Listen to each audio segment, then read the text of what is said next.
recent behavior of the media is staggering to observe, absolutely staggering, particularly at CNN, where there's an antipathy for the president that's just endlessly tedious. It's difficult to tell, really, whether they're panel discussions or commentaries or group therapy sessions, the kind where all the members share the same affliction, where each takes turns talking about their problem, admitting their illness, and validating one another's struggles to cope with the illness. It's nothing short of amazing, though, how President Trump criticizes the media and how the media, with an almost unwavering consistency, responds in ways confirming that criticism.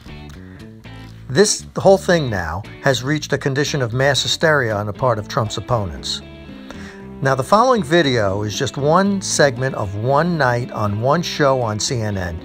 Judge the rhetoric for yourself. Now remember, none of these people are qualified to make any medical judgments about the president.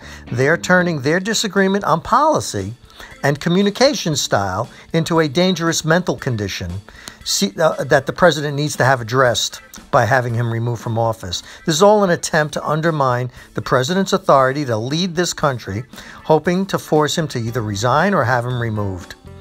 This might go over well with the portion of the public who didn't vote for Trump, but not for the people who elected him. Polling has shown that nearly all of Trump's support has remained with him. And CNN here is being irresponsible because they're looking for ways to oust Trump. Nothing could be more damaging to this country than the removal of a duly elected president for a reason no better than the fact that the media dislikes his style and his policy positions. Rick Wilson, I'm sorry. Sure, Wilson, sorry, Rick. Yeah, go ahead, Rick. No, well, look, Don, listen. I mean, this was a Castro-esque speech in length.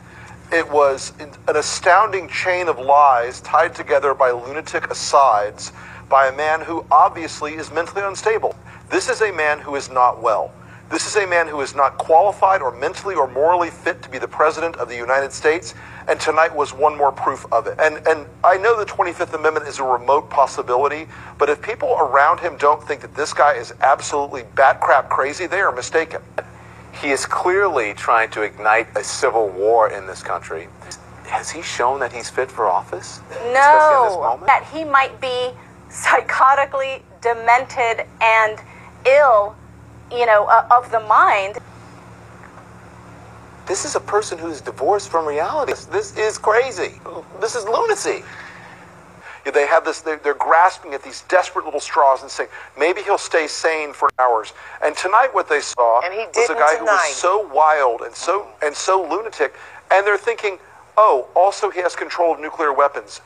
But the problem with Donald Trump is that Donald Trump has been unhinged since he came onto the political scene. This is what CNN viewers have to look forward to every night, night in, night out, every show, 24 hours a day, 7 days a week. This isn't really reporting. This isn't even really commentary.